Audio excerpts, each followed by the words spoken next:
안녕하세요. 예수비전 선교교회 안희한 목사입니다. 우리나라는 현재 상권 분립이라는 게 있죠. 대통령 중심제 국가이긴 하지만 대통령의 권력을 견제하기 위해서 상권을 분립을 해놓은 거예요. 대통령과 장관들을 중심으로 한 행정부, 국회의장과 국회의원들을 중심으로 한 입법부, 대법원장과 판사들을 중심으로 한 사법부, 요 세 가지가 서로 균형을 이루도록 법적인 체계가 갖춰져 있는 거죠. 한쪽에 너무 권력이 집중되면 문제가 생기기 때문에 이런 조치를 해놓은 겁니다. 유명한 말이죠. 권력은 부패한다. 절대 권력은 절대로 부패한다. 그래서 절대 권력을 가지지 못하도록 견제하는 게 필요한 거예요. 그런데 지금의 대한민국을 보면요, 삼권 분립이 이미 무너졌습니다. 삼권 분립만이 아니에요. 이 대통령을 견제하기 위해 필요한 요소들이 좀 있는데 그것들까지도 다 허물어졌어요. 그래서 절대 권력을 행세하는 문재인 정부가 되어버렸고, 권력이 부패한다, 절대 권력은 절대로 부패한다는 이 명제답게 절대 권력을 가진 문재인 정부가 부패의 늪에 완전히 빠져버렸습니다. 자, 입법부를 먼저 생각해 볼게요. 입법부가 견제 기능을 잃었죠. 거대 여당이 되었어요. 더불어민주당이 하여튼 이것저것 따져서 한 180석 가까이 차지하게 되었잖아요. 근데 문제가 뭐냐면요, 이 더불어민주당이 문재인 대통령에게 맹종한다는 겁니다. 견제 기능을 못해요. 조국 때 얼마나 많은 파렴치한 범죄들이 드러났습니까? 그죠? 아빠 찬스. 그래서 조국을 아빠로 두지 못한 젊은이들의 한이 막 끌어올랐었잖아요. 그죠? 근데 그때요, 더불어민주당이요, 이 조국 전 법무부 장관을 감싸게 급급했지 제대로 지적을 안 해요. 제대로 문제를 드러내질 않아요. 참 심각한 현실입니다. 현재 추미애 법무부 장관의 문제도 역시 마찬가지입니다. 추미애 장관의 아들 휴가 문제가 지금 전국을 떠들썩하게 만들고 있어요. 휴가를 받았는데 복귀를 안 하는 거예요.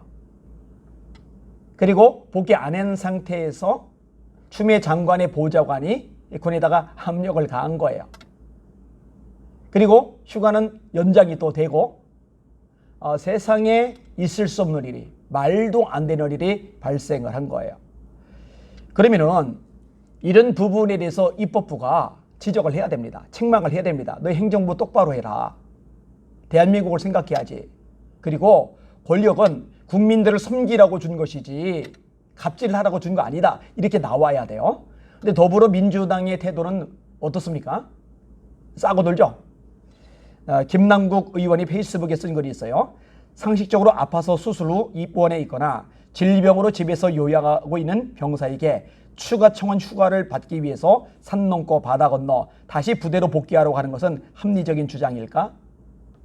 다행히 우리 육군 규정에는 그런 비상식적인 규정은 없고, 실제 부대 지휘관들도 병가 중에 있는 병사들에게 추가 청원 휴가를 위해서 다시 부대로 복귀하라고 하지 않는다고 한다. 헛소리죠. 헛소리예요. 마저 읽을게요. 김남국 의원의 글입니다. 이번 공격은 국민의힘에 군대를 안 다녀오신 분들이 많아서 그런 것으로 간주하겠다. 군대 갔다 왔으면 이런 주장 못한다. 어떻게 돌아갔는지 아니까요. 그러니까 군대 갔다 온 사람들, 젊은이들이 난리가 났죠. 폭발한 거죠, 폭발. 자, 김남국 의원의 말이 거짓말인 게 드러났죠. 추 장관 이 아들 문제를 본격적으로 드러내고 있는 신원식 의원은 삼성 장군 출신입니다. 그리고요, 미필 의원이 민주당이 34명, 국민의힘이 12명, 민주당이 훨씬 더 많아요. 그러니까 국민의힘에 군대를 안 갔다 온 국회의원들이 많아서 이해를 못한다고 그랬는데, 실제로 군대를 안 갔다 온 국회의원들이 많은 것은 국민의힘이 아니라 더불어민주당이에요. 야, 참 한심하죠. 정청래 의원은 TBS 라디오에서 또 엉뚱한 소리를 끄집어댑니다. 한번 들어보세요. 정말 충격적입니다. 아들과 보좌관이 친하니까 엄마가 아니라 보좌관 형한테 이럴 때는 어떻게 해야 하느냐고 물어봤다는 것이다. 식당 가서 김치찌개 시키는 것을 빨리 달라고 하면 이게 성탁이냐 민원이냐 알아볼 수 있는 것이다. 식당 가서 김치찌개 빨리 달라고 하는 것하고 권력을 가진 권력자가 군부대에다가 전화를 걸어서 이야기하는 것하고 어떻게 나란히 놓을 수가 있죠? 와, 이거는 진짜 충격이었어요. 와, 쇼크. 요 기사 댓글을 제가 순위대로 그대로 읽어드릴게요. 다는 못 읽고 일부만 읽어드릴게요. 1위, 할 줄 아는 게 아부밖에 없는 무능력 기생충. 2위, 정청래, 김남국, 추미애 방어에 눈물이 나네요. 아마 본인들이 그런 이야기를 하고도 속으로는 엄청 쑥스러울 거예요. 사실은 제가 이 기사를 읽는데 제 얼굴이 막 뜨끈뜨끈한 거예요. 막 와, 화끈화끈 거리는 거예요. 와, 저런 얘기를 어떻게 할까? 김치찌개 시킨 얘기하고 어떻게 나란히 놓을까? 야, 그 얘기를 하면서 본인들은 이상하지 않았을까? 정치인들이 이렇게 불쌍하게 생각되기는 처음이에요. 3위, 김남국 대단하다. 자살골로만 해트트릭을 달성했다. 4위, 공권력을 사용하는 발상 자체가 옳지 않은 것입니다. 일반인들은 그런 생각을 못합니다. 당신들이 하는 짓이 청탁입니다. 5위, 정청래, 식당 가서 주문한 김치찌개 빨리 달라고 하면 이것도 청탁이냐? 응, 청탁 맞다. 늦게 와서 먼저 온 사람보다 더 빨리 달라면 청탁 맞다. 이 쉐리를, 이거 욕을 좀 부드럽게 변한 것 같아요. 비유하는 게 왜 이리 어설퍼? 그냥 잘못 인정하면 끝날 걸 논란을 더 키워. 6위, 추로남불 추조국. 7위, 남국이 덕분에 더듬어당에 미필자 많은 거 공개됐네. 8위, 집권당 대표인 어머니가 보좌관 시켜서 전화를 했으면 그게 외압이라는 겁니다. 도대체 양양자 의원은 삼성전자 상무까지 지낸 사람이 상식적이지 못한 이야기를 하십니까? 정치권에 때묻지 않은 인물인 줄 알았는데 권력자에 대한 아부가 장난이 아니시네. 9위, 묵시적 청탁으로 감옥 보낸 박근혜가 웃고 있다. 크크크크. 10위, 크크, 머리 안 좋지. 확인 안 하지. 여론 감지 못하지. 도대체 얘들 뭐지? 딸랑거려 점수 좀 따고 싶은데 그게 쉽지 않네 그려. 똥볼차기 국대급. 11위, 정청래 간신아, 탈영을 휴가 연가로 처리해달라는 게 김치찌개 달라는 소리하고 같냐. 추미애 보좌관은 세금으로 월급 받는 공무원이다. 그것도 고위 권력을 가진 정치인의 보좌관이다. 그런 자가 탈영을 휴가 연가로 처리할 수 있게 한다면 그건 당연히 직권남용이고 청탁이며 비리 범죄다. 정청래 간신아, 비교 불가능한 걸 끌어다 비교하며 억지 쓰는 네 뇌세포가 참 반질반질하구나. 이런 댓글들, 이런 표현들은 어떻게 이렇게 잘 쓰는지 모르겠어요. 저는 이런 표현 죽었다기도 못 쓰겠네요. 12. 저는 요 육군 원사 포병 전역 예비역인데 입에서 나온다고 아무 말이나 하지 마라. 저도 포대, 중대, 행정보고관 하면서 느낀 것은 대한민국은 사돈의 8전까지 동원하여 부대 전화 오는 경우가 많았음. 육군 본부 등 상급부대, 헌병대, 지금은 군사경찰, 기무부대 등 권력기관에서 종종 전화가 왔지요. 하물며 추한 법무부 장관처럼 국회의원, 보좌관 등 전화 오면 엄청 부담이죠. 김영란법 위반은 니네들 전화한 사람이 아닌 받는 사람 기준으로 해야 한다. 안부전화는 가만히 있어도 병사들이 집으로 애인에게 잘하고 있다. 고로 부대에서는 청탁이다. 13위, 이 자식들아, 민원 넣는 것 자체가, 전화한 것 자체가 청탁이잖냐. 14위, 큰아들 군대에 보내놓고 걱정할 것을 염려한 부대에서 중대장 및 행정보고감 연락처를 서면으로 보내왔다. 중대장 행정보고감 연락처만 저장해놓고 아들 잘 부탁합니다 라는 문자를 썼다 지웠다 하면서 유난 떠는 것 같아 결국 보내지 못했다. 대한민국 부모들 마음이 다 이럴진데 더구나 당대표 보좌관이 해당 중대장에게 문의라고 하는 전화를 해? 나도 장교 출신이지만 그 자체가 압력이다.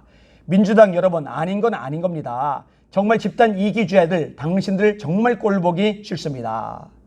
15위까지만 읽을게요. 15위, 김남국 씨, 2년 전 작은 애가 군에서 다쳤는데 군의관이 국군병원 혹은 민간병원에서 수술할지 선택하라고 해서 부산 집으로 와서 개인 병원에서 수술하고 다시 부대 복귀해서 다시 휴가를 받아 병원에 입원해서 치료받고 퇴원해서 복귀했습니다. 산 넘고 바다 건너서 복귀한 거 맞습니다. 그렇게 하는 게 정상이라는 거죠. 남양대교, 북항대교, 광안대교, 바다, 노포동 터미널, 강원도 원주 옆으로 산과 강을 끼고 달림에서 다시 부대 복귀했습니다. 당신이 정말 미필이 아닌가요? 부산 송도가 집이고 강원도 평창 근처 부대입니다. 못난 애비 만난 죄이겠죠. 당대표 법무부 장관이 아니니까요. 울음 표시. 입법부가 기능을 상실한 거예요. 견제 안 합니다. 자, 사법부도 심각합니다. 이 사법부가 편향적인 거는요, 어제 오늘의 이야기가 아닙니다. 아니, 똑같은 사안인데요, 어떤 성향을 가진 판사가 판결을 내리느냐에 따라서 결과가 천차만별이에요. 널뛰기를 해요. 이러면 안 돼요. 이러면 안 돼요. 이 법에 따라서 형평성 있게 객관적으로 판결을 내려야죠.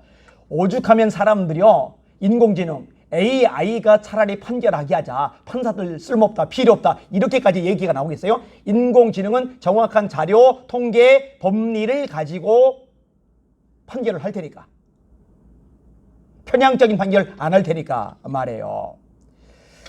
전교조가 불법 집단이었죠. 저는 전교조를 굉장히 싫어합니다. 아주 문제가 많습니다. 아니, 왜 애들에게 인성 가르치고 지성 성장하도록 만들어지고 좋은 사회성 형성하도록 해주고 그래야 되는데, 왜 조그만 아이들에게 정치를 심어주려고 그래요? 왜 이념을 심어주려고 그래요? 아주 고약해, 아주 고약해. 참교육, 교육이나 제대로 시키려고 하지. 지금 이제 정치 집단으로 변질되었죠. 어거지만 부려쌌죠. 그런데요, 문재인 정부가 들어나고 나서 아니나 다를까 이 불법 집단인 전교조가 순식간에 합법 집단으로 옷을 갈아입었어요. 와, 참 놀랍습니다. 정말 놀랍습니다. 충격이에요, 충격. 이렇게 상권 분립을요, 다 무너졌어요. 자, 여기서 마치는 게 아니에요. 조금 더 다룰 게 있어요. 권력을 견제하기 위한 그런 단체들이 또 있어요. 그 중에 하나가 뭐냐면 시민단체들입니다. 시민단체들이 목소리를 내야 돼요. 약자 편에 서서 객관성을 가지고, 형평성을 가지고, 정의감을 가지고, 특정 집단에 휘둘리지 아니하고, 그리고 목소리를 높이면 이 시민단체의 역할이 이 국가 권력을 견제하는데 아주 중요한 역할을 할 수가 있게 되는 거죠. 여러분, 이전 정권 때 시민단체들이 얼마나 목소리를 높였습니까? 저는 그때요, 야, 우리 대한민국의 시민단체들이 진짜 막강한 파워를 가지고 있구나. 야, 저 입김이 정말 어마어마하구나. 이런 생각을 했었어요. 그런데 문재인 정부가 들어서고 나서요, 이 시민단체들이요, 다 사라져버렸나 봐요. 너무너무 조용해요. 아니, 여성들의 인권 문제 가지고 그렇게 떠들던 시민단체들, 난리를 폈었잖아요. 박원순 전 시장이 문제 일으켰잖아요. 비서, 성범죄. 그러면은 이런 부분이 언론 통해 공개가 되었으면 자살했다 치더라도 시민단체들이 들고 일어나서 이거 진상은 밝혀라. 이거 진상은 밝혀야지. 그렇지 않으면 피해자가 불쌍하다 해야 되는데요. 피해자 입장에 서서 목소리를 높이는 시민단체들 여러분 얼마나 봤어요? 그 전에 엄청난 시민단체들 어디 간 거요? 오고돈 시장 때는요. 안희정 도지사 때는요. 와, 어마어마한 성범죄들이, 여성들의 인권 유린들이 발생을 하고 있는데요. 그렇게 떠들어대는 시민단체가 갑자기 합주기들이 돼버렸어요. 말이 안 되는 일이 발생을 하고 있는 거죠. 그러니까 지독하게 정치 편향적이었던 것을 스스로 이번에 드러내고 있는 거죠. 여러분, 환경단체들 얼마나 떠들었습니까? 난리를 쳤잖아요. 4대강 사업 때. 그죠?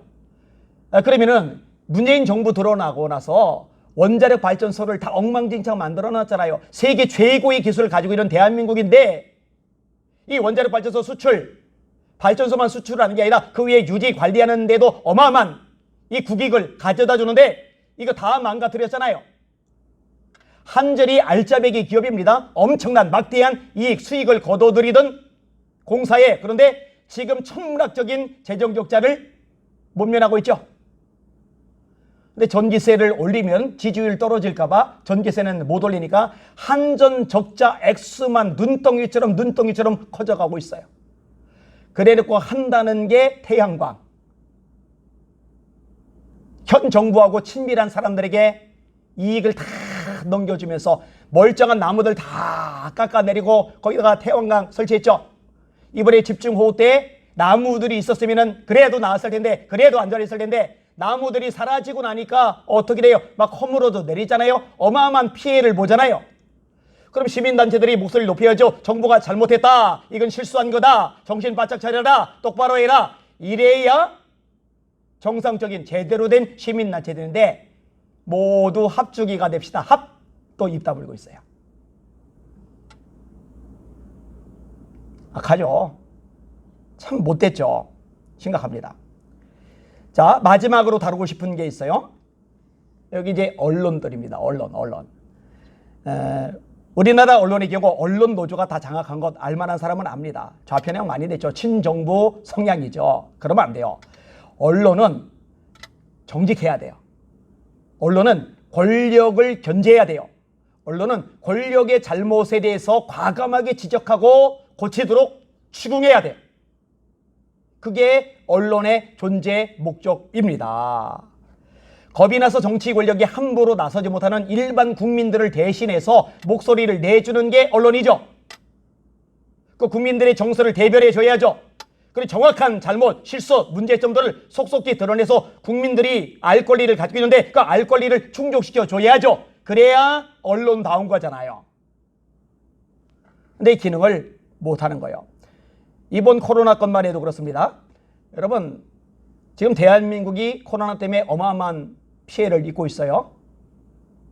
자영업자들 완전히 초토화됐죠. 자영업자뿐입니까? 이 대한민국 모든 영역이 그냥 아주 엉망진창이 돼버렸어요. 이게 뭐 때문에 그래요? 교회 때문에 그런 거예요? 이게 뭐 때문에 그래요? 광화문 8.15 집회 때문에 그런 거예요? 정부가 늘 남탓만 하죠. 그래서 진중권 씨가, 서민 씨가, 이 교수님들이, 그리고 김경률 씨인가요? 예, 문정부 지지자였던 사람들이 조국 사태 지나가면서 등 돌리고 나서 말하잖아요. 남탓 연구소라도 있는가 보라고. 서민 교수가 인터뷰하면서 했던 말이죠. 남탓 연구소라도 있는가 보라고. 너무너무 중요한데 국민들이 생각보다 몰라요. 너무너무 중요한데 목회자들도 생각보다 몰라요. 그냥 덤터기 씌우는데 고스란히 받아들이는 바보 같은 사람들이 있어요. 그러니까 한 번 더 언급해야 돼요. 아니, 자주 언급을 해야 돼요. 2월 10일 날 대통령이 한 말이에요. 과도한 불안과 공포로 위축될 필요가 없다. 그래서 국민들 마음 느슨하게 해줬던 거 문재인 대통령이죠. 2월 12일 날 남대문 시장 상인들을 만나요. 2월 13일 날 그룹 총수들을 만나요. 그리고 뭐라고 얘기를 합니까? 코로나19는 곧 종식될 것이다. 완전히 엉뚱한 소리를 낸 거죠. 미국 뉴욕타임즈가 대가가 큰 실수라고 보도할 정도로 큰 실수를 저질른 거죠. 거기다가 말이죠. 4월 24일 날 감염병 전담병원을 일부 지정 해제 발표합니다. 느슨해진 거죠. 지정 해제하면 안 돼요. 오히려 더 늘려야죠. 더 대비를 철저하게 해야죠. 미리 막아야죠. 그래야 큰 거를 타격받지 않을 수가 있죠. 근데 4월 24일 날 이런 식으로 해놓고 나서 진짜 대형 폭탄이 터졌어요. 이태원발 코로나 확산이죠. 동성애 클럽. 근데 그것도 동성애자들 모이는 클럽인데 쉬쉬하게 만든 게 정부죠. 교회는 그렇게 잘 드러내면서. 참 웃겨요. 정말 웃겨요. 5월 10일 날 문재인 대통령이 뭐라고 얘기를 해요? 방역이 먹고 사는 문제까지 해결해 주지는 않는다. 또 느슨해지는 발언을 했죠. 맨 엉뚱한 소리만 해요. 맨 헛발질만 해요. 대통령이 그랬어요. 대통령이 매번. 5월 27일 날 어떤 일이 발생합니까? 해양수산부가 전국에 있는 267개 해수욕장 전면 개장 허용했죠. 제가요 국회의사당 앞에서 시국 연설할 때도 이 부분 언급을 했었잖아요. 아니, 광화문에 모인 사람들은요 마스크를 썼어요. 광안리 해운대에 모인 사람들은요 마스크 안 쓰고 수영을 합니다. 물놀이를 합니다. 마스크를 쓴 사람들과 마스크를 안 쓰고 노는 사람들하고 누구한테 감염병이 더 빨리 번지겠어요. 이거는 뭐 물을 가치도 없어요. 누가 확산의 주범이에요? 정부죠, 정부. 6월 1일에 어떡합니까? 8대 분야 1684억 소비 쿠폰을 발급한다고 발표했죠. 국가에서 돈 줄 테니까, 소비 쿠폰 줄 테니까 먹으러 다녀, 놀러 다녀, 돌아다녀. 돌아다니면 어떻게 해요? 먹으러 다니면 어떻게 해요? 그렇게 어울려 다니면 어떻게 해요? 그럼 코로나 더 퍼지죠. 대체 코로나 확산의 주범이 뭐냐고요? 정부잖아요, 정부.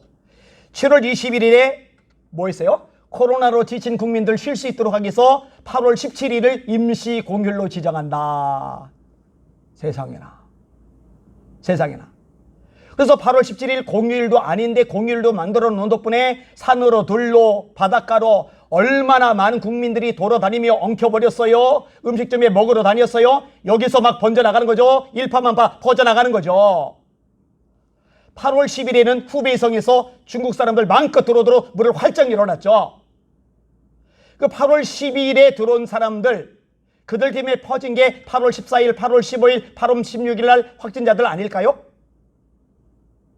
처음에는 광화문 집회 참석자들 때문이라고 하려다가 고려대학교 엄창석 교수가 2주 정도 잠복기가 있다. 학계 동설 5.2일이다. 그러니까 8월 15일에 모인 사람들은 나올 때가 아니다. 그러니까 이제 쏙 들어가 버렸잖아요. 근데 그러고 나서도 광화문 이란 말 써가면서 얼마나 두들겨 잡았습니까? 그리고 한국계를 얼마나 두들겨 잡았습니까? 의사들이 수없이 외국인 이거 금지시켜달라고 했어요. 이거 무시했던 게 정부죠. 마스크 중국에 잔뜩 반출해서 우리 국민들 쓸 마스크 없어서 약국에 길다랗게 줄 늘었었던 거.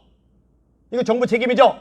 그럼 언론에서 이런 걸 다뤄야죠. 이런 걸 지적해야죠. 이런 걸 가지고서 아주 냉철하게 냉혹하게 따지고 들면서 정부가 똑바로 하도록 방향 제시해줘야죠. 근데 정부가 남 탓한단 말이에요. 광화문 집회에 모였던 사람들 완전히 죄인 취급해놨어요. 혐오 집단 만들어놨어요. 교회를 완전히 혐오 집단 만들어놨어요. 조롱, 손가락질, 미움의 대상이 되도록 만들어놨어요. 그러면은 언론이 아니다. 이거는 정부 책임이다. 조목조목 따져가면서 봐라. 정부 실책 때문에 코로나가 이렇게 퍼졌고 자영업자들이 고통당하는 거고 국민들이 힘들어진 거고 나라가 엉망진창이 된 거고 이렇게 전 국민들이 눈물 흘리는 상황이 된 거다. 정부 똑바로 해라. 이래야 권력을 견제하는 언론으로 자격이 있는 건데 언론이 정부하고 똑같이 교회를 계속 쪼아댔죠. 들려먹었어요. 정말 잘못했어요. 그런 걸 보면서 야, 어떻게 이렇게 될 수가 있지? 어떻게 이게 정부 남 탓하고 언론 목소리하고 똑같지? 그런데요. 그 이유가 드러났어요. 이번에 문재인 정부가 언론을 통제한다는 거, 조작한다는 거 여실하게 드러난 거예요. 9월 8일 오후에 열린 국회 과학기술정보방송통신위원회 전체회의. 그 앞서서 국회 본회의장에서 윤 의원, 이 윤 의원이 휴대전화로 보호자진과 대화를 주고받는 화면이 언론 카메라에 포착이 되었죠. 이거는 잘 잡아낸 것 같아요. 뭐라고 이분이 보고를 받았느냐. 주호영 국민의힘 원내대표죠. 주호영 연설은 바로 다음 뉴스 메인에 반영되네요. 이 문자 받고 나서 답변이 뭐냐. 이거 카카오에 강력 항의해 주세요. 카카오 너무하군요. 들어오라 하세요. 이 윤 의원은 네이버 이사 출신이죠. 부이사장 출신이죠. 그리고 과학기술정보통신위원회 소속입니다. 박태출 의원이 이 정보통신위원회 한 위원장에게 물어요. 포털 뉴스 매체와 관련해 마음에 안 든다고 포털 관계자를 이리 오라 저리 오라 호출할 권리는 누구에게도 없지 않느냐. 방통위원장께서도 안 갖고 계시고 국회의원이라고 그렇게 할 수 있는 건 아니지 않느냐. 그랬더니 한 위원장이 뭐라고 대답을 했어요. 권리도 없고 포탈이 올 의무도 없는 것 같다. 그렇게 해서는 안 되는 거죠. 그런데 버젓이 들어오라고 그래. 이 이야기는 그동안 그렇게 해왔다는 거예요. 주물럭 해왔다는 거예요. 악하죠? 정말 악해요. 그러니까 왜 언론들이 이런 식의 태도를 보이는지 이제 분명히 드러나는 거예요. 다시 언급합니다. 권력은 부패한다. 절대 권력은 절대로 부패한다. 역사가 증명을 해 줍니다. 절대 권력을 가졌던 사람 중에, 절대 권력을 가졌던 정당 중에 부패하지 않는 사람, 부패하지 않은 정당은 없어요. 그래서 견제 세력이 필요한 거예요. 입법부가 견제를 해야죠. 그런데 기능을 상실했어요. 사법부가 견제를 해야죠.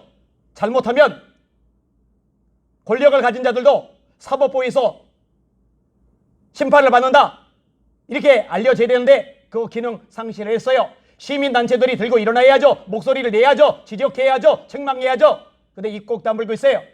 그리고 이제 언론마저도 정부가 명확하게 잘못했는데 이 방역실 때는 반드시 정부가 책임을 져야 되는데 정부가 사과해야 되는데 정부가 대가를 지불해야 되는데 단 한 번도 사과하지 않은 정부에게 한마디도 추궁하지 않아요. 지적하지 않아요. 언론이 아닙니다. 트럼프 대통령하고 힐러리 후보가 붙었을 때 미국의 주류 언론들이 힐러리를 좋아했어요. 그러니까 힐러리가 될 가능성이 높다고 계속 기사를 쏟아내요. 그것도요, 뭐 40대 60, 뭐 45대 65, 45대 65 이런 게 아니에요. 90% 이상 힐러리가 될 거다. 근데 막상 뚜껑을 열고 보니까 힐러리가 떨어지고 트럼프가 대통령이 됐단 말이에요. 그러면 언론들이 그동안 여론조사한 것도 그렇고 기사 내보낸 것도 그렇고 완전히 저보다 사기친 거예요. 그러면은 그 사기친 거에 대해서 단 한 번이라도 사과 기사를 내야 되잖아요. 입 싹 닦죠. 야, 제가 그때요 거친 말이 나와요. 야, 저 미국 언론들 쓰레기 집단이구나. 그런데요, 한국 언론도 똑같아요. 미국 언론이 쓰는 걸 그대로 다 받아 적어요. 그래서요, 우리나라 기사에서도요, 트럼프가 지고 힐러리가 이긴다. 국민들이 대다수가 그렇게 알고 있었어요. 왜? 힐러리가 된다고 언론들이 기사를 계속 쏟아내니까, 미국 기사 다 받아쓰기 했으니까. 근데 막상 트럼프가 됐어요. 그러면은 우리가 잘못했다, 실수했다, 미안하다, 사과한다 이렇게 나와야죠.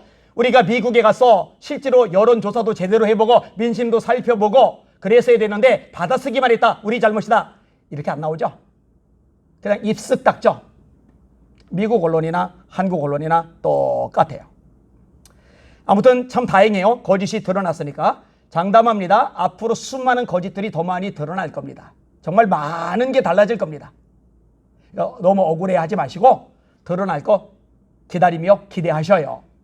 그리고요, 코로나19 사태가 지나고 나면은요, 나라만이 아니고요, 교계에서도 지각 변동이 일어날 겁니다. 제가 장담합니다. 지각 변동이 일어날 겁니다. 그동안에 브랜드 있는 교회, 그동안에 유명한 교회, 그동안에 대형 교회, 이런 것으로 몰려가고 인정받고 존경받고 이런 흐름들이 상당 부분 뒤집어질 겁니다. 이제 그런 것들이 아니라 이 상황에서 말씀에 서서 제대로 목소리를 내고 진리를 가르치고 싸울 때 싸우고 용기를 냈던 목회자들이 존경과 인정을 받을 거예요. 그렇지 못하고 숨죽이고 정치에 아부하고 눈치 보던 목회자들은 점점점 인정과 존경을 잃어가게 될 겁니다.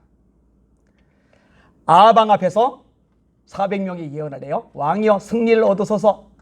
이 아방은 아시다시피 이방신을 끌어들였어요.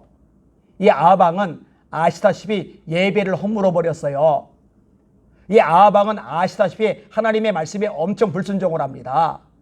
그런데 400명의 선지자들이 책망을 해야 되는데, 혼찌검을 내야 되는데, 예언을 해야 되는데, 목숨 걸고 바른 소리를 해야 되는데, 왕이여 승리를 얻으소서, 리더급인 시드기야는 철로 뿔들을 만들어서 이것으로 왕이 적을 진멸할 겁니다.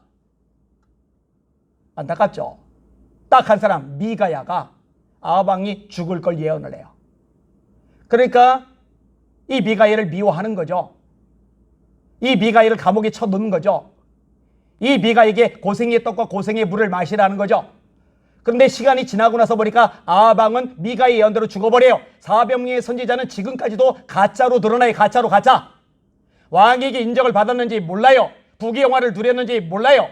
세력이 컸는지 몰라요. 그런데 세월이 지난 다음에 보니까 아무것도 아니에요. 진짜 꽝이에요. 꽝. 미가에는 고생했는지 몰라요. 외톨이했는지 몰라요. 힘들고 지치고 외로웠는지 몰라요. 근데 세월이 지난 다음에 보니까 진짜 존경받는 하나님의 사람으로 우뚝 서요. 이런 모습이 교계에서도 그대로 드러날 겁니다. 저는요, 허점투성이 인간임에는 틀림이 없어요. 약점도 실수도 많아요. 그런데 그래도 말씀에 서려고, 말씀대로 하려고 발버둥을 쳐요. 그거는 말할 수 있어요. 이번에 목소리를 내면서 손해가 이만저만이 아닙니다. 제가요, 한 큰 단체의 지도 목사예요. 전국의 지도 목사는 딱 한 명이에요. 이 단체가 회원이 12만 명이에요. 어마어마하죠. 이 사회가 70명이에요. 어마어마하죠. 이 커다란 단체의 지도 목사가 딱 한 명인데 그게 저예요. 그런데 저 때문에 이 리더 그룹에서 다툼이 벌어지는 거예요. 제가 막 바른 소리를 하니까 좋다는 분들이 있는 반면에 왜 저러느냐고 친정부 입장에서 문재인 정부를 너무너무 좋아해서 그 편에서 그러니까 티각태각 그래서 결국 제가 지도 목소리를 내려놨어요. 부흥회요. 코로나 직전까지만 해도요. 1년 52조. 어떨 때는 한 주에 2번, 3번씩. 진짜 너무 많은 곳에 연락이 와서 제가 소화를 시킬 수 없을 만큼 수많은 집회를 인도를 해요. 그만큼 많은 곳에서 말씀을 잘해요. 제가 어릴 때부터 기도 제목이었고 그 기도 제목이 응답이 된 거예요. 그런데 제가 이런 발언들을 하기 시작하면서 친정부 입장, 문재인 정부를 열렬하게 지지하는 사람들은 더 이상 저를 강사로 부르지 않게 되었어요. 그리고 공격도 참 많아요. 비난도 참 많아요.